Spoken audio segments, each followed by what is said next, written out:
Quels sont les objectifs de cette initiative du Yalatour ? L'objectif du Yalatour, c'est d'aller en gros, là, entre novembre et décembre, d'aller à la rencontre d'une vingtaine d'établissements scolaires. On va rencontrer 5000 enfants, un peu partout en France, dans des grandes villes, mais pas exclusivement, pour les sensibiliser à la question du harcèlement scolaire, qui est directement lié aux droits des enfants, à la protection. Donc, on va dans des classes, on est invité par les établissements publics, privés, primaires, collèges principalement. Et donc, on a des jeunes en service civique qu'on a formés, qui sont devenus des experts sur les droits de l'enfant et des questions de harcèlement.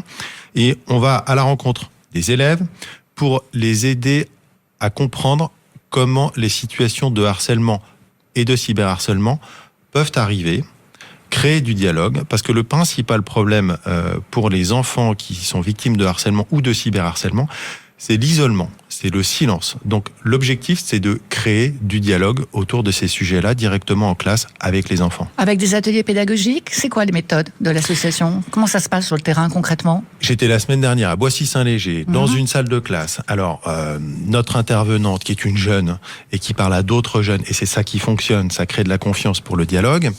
D'abord, elle passe des images qui ont été conçues par Asmae sous forme de BD, qui mettent en scène des situations, chronologiquement, de situations plutôt neutres, qui vont à des scènes objectivement de harcèlement. Et donc, on montre ces images aux enfants. On leur demande « Qu'est-ce que vous voyez ?» Et donc là, très spontanément, les enfants commencent à participer. Ils lèvent la main. Ah, bah là, il y a une fille, les autres la montrent du doigt. Et puis, la fille, elle a l'air un petit peu triste. Ah bon, qu'est-ce qui se passe ? Est-ce qu'il y a d'autres enfants ? On invite les enfants à déchiffrer des images et des situations de manière à créer ce dialogue et petit à petit de leur montrer que dans des situations de harcèlement, c'est pas tout blanc ou tout rose. Il y a des enfants harcelés, des enfants harceleurs qui souvent ont été eux-mêmes victimes de harcèlement. Et puis il y a ce qu'on appelle les renforçateurs passifs, c'est-à-dire des enfants qui sont ni harceleurs ni harcelés, mais qui contribuent à cet environnement favorable au harcèlement.